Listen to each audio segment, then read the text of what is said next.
Bohužiaľ, vzhľadom na tú situáciu možno ekonomickú, nemali sme na to dostatok zdrojov. V roku 2002 sme budovu zatvorili a čakali sme, čo s ňou. Ale napriek tomu sme intenzívne pracovali, ako ďalej.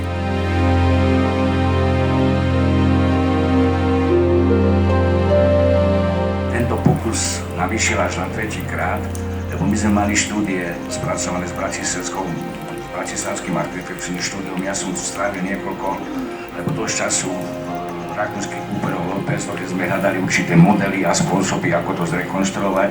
Potom tu bol idea a nápad pána inžiniera Lorenza, bohužiaľ už nie je medzi nami.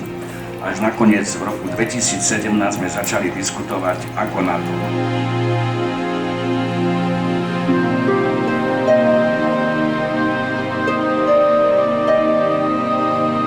Samotná rekonštrukcia Dukly je veľmi zaujímavá, je to príjemný objekt historický, ale z hľadiska ekonomického pre nás je zaujímavé, že musí fungovať ako kúpeľný komplex. Boli dlhé rokovania s krajským pamiatkovým úradom v Prešove a nakoniec v roku 2018 bola odsúhlasená štúdia, že okrem tohto historického objektu bude súčasťou tohto komplexu, budú ešte dva objekty. Jeden je objekt, ktorý predpokladá, že v máji začneme realizovať tu po mojej ľavej strane, kde bude jedáleň a ďalšia kapacita 60 lôžok.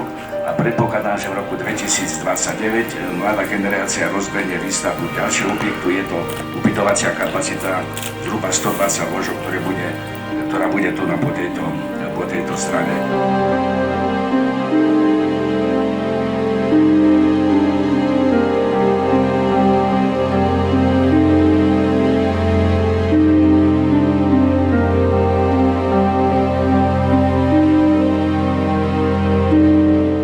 Som rád, že sme našli po nejakých dlhých rokovaniach, tak som povedal kompromis, že budova sa zrekonštruovala a hlavne to, že môžeme realizovať ďalšie objekty.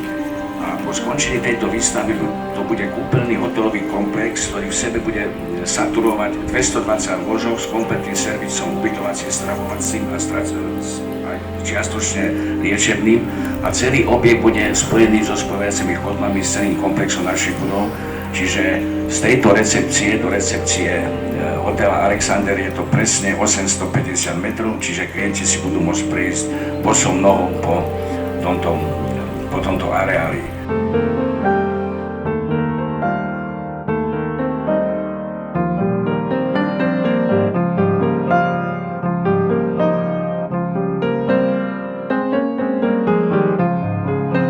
Stavba naozaj za tých 130 rokov bola trošku zdevastovaná, ale napriek tomu môžem takú poznámku, že pokiaľ sme robili sanáciu strechy, tak krok je na 99% zdatný, čiže držal viac ako 130 rokov, čiže tí naši predkovia stavbári naozaj boli úžasní, vedeli to robiť a myslím, že to ďalších 130 rokov vydrží.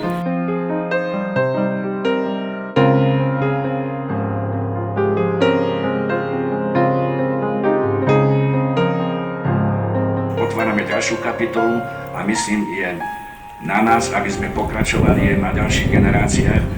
Cesta je naštartovaná, len aj mladá generácia musí byť asertívnejšia, efektívnejšia, racionálnejšia a musia viacej pracovať, menej diskutovať, bereme si rukami a spolu to zvládneme. Ináč pôvodný názov za CK Monarchia bol Sekšený, je to meno známej šľachtickej intelektuálnej rodiny z Uhorska. Nech sa páči, poďte ďalej.